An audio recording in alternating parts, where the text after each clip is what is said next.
Okay, so let's dive right in.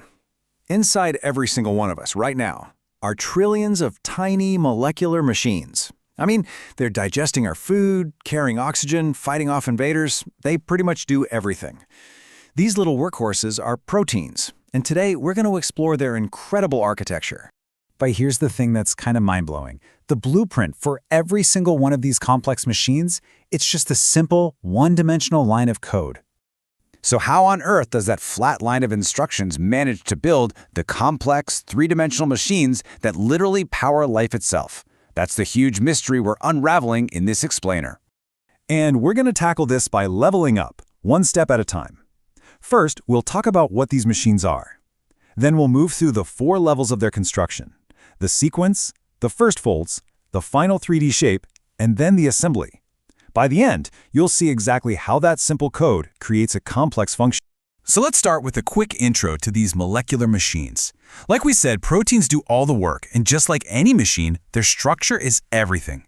Now, to make this all super clear, we're going to use a really simple analogy, an old-school telephone cord.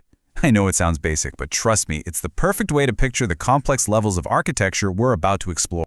All right, let's start our climb. Level 1. This is the foundation for everything else that follows, the amino acid sequence.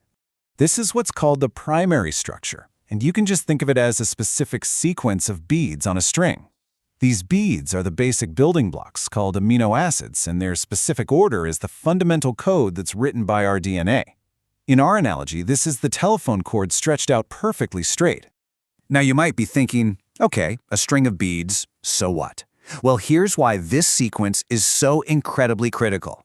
A single error, just one bead out of place, can have devastating results. For example, the correct sequence in hemoglobin gives us healthy, disc-shaped red blood cells. But one single mistake in that chain causes the cells to deform into a sickle shape. This is the direct cause of sickle cell anemia. That's the power of level 1.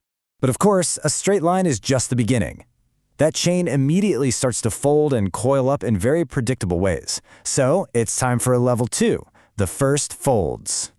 This is the secondary structure. What happens here is that parts of that amino acid chain start forming these local repeating patterns. The most common one is a coil, called an alpha helix. And this is where our telephone cord analogy really comes into play. Just like a telephone cord naturally wants to coil up, so does the protein chain. Now, there are 2 main players at this level.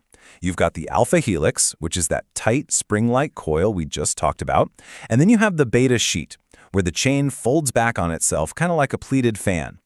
These are the basic structural motifs that build the final shape. Okay, so now we have our local coils and sheets. It's time to assemble all those pieces into a fully functional part. Let's move on to level 3, the overall 3D shape.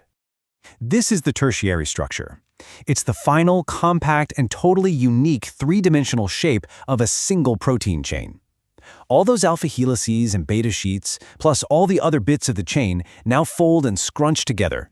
So imagine our entire coiled telephone cord getting tangled up into a very specific, stable knot. That knot, that's the tertiary structure. And here's the crucial part. This shape is its function. If the protein misfolds, if that knot isn't tied just right, the machine breaks. It can just stop working, or even worse, it can start clumping together, causing these toxic traffic jams inside our cells. And this isn't some minor problem. These protein pileups are at the very heart of devastating diseases like Alzheimer's, Parkinson's, and cystic fibrosis. But you know, for some of life's biggest jobs, a single machine part just isn't enough. You have to build a full-on engine. And this brings us to our final level of complexity, level 4. The protein assembly. This is the quaternary structure. It's where multiple individually folded protein chains, each one called a subunit, come together to form one giant functional complex. So think of it as taking several of our tangled telephone cords and tying them together to build an even bigger, more powerful machine. Hemoglobin is the perfect example. That big number 4 you're looking at, that represents the 4 separate protein chains, or subunits, that have to assemble perfectly to form the one hemoglobin molecule that carries oxygen through our blood. If you don't have this precise 4-part structure, it just doesn't work, period. So, let's pull all 4 of these levels together now. It's time to see the complete picture. How we get from that simple line of code to a complex, working machine. This slide just lays it all out beautifully. It's a cascade. It all starts with step 1, the primary structure, that's the code. That code then dictates step 2, the secondary structure, the local coils and sheets. Those elements then fold up into step 3, the tertiary structure, the functional 3D shape. And finally, for a lot of proteins, multiple chains assemble into step 4, the quaternary structure, the final machine. You see? Each level builds directly on the one before it. It really all comes down to this one idea. The one-dimensional sequence writes the three-dimensional story. Everything, the coils, the folds, the final assembly, the function, it's all secretly written in that initial, simple string of amino acids. And that leaves us with one final, fascinating question. As a science, we've gotten incredibly good at reading the one-dimensional sequence, the code. So if we can read the sequence, can we predict the final three-dimensional shape?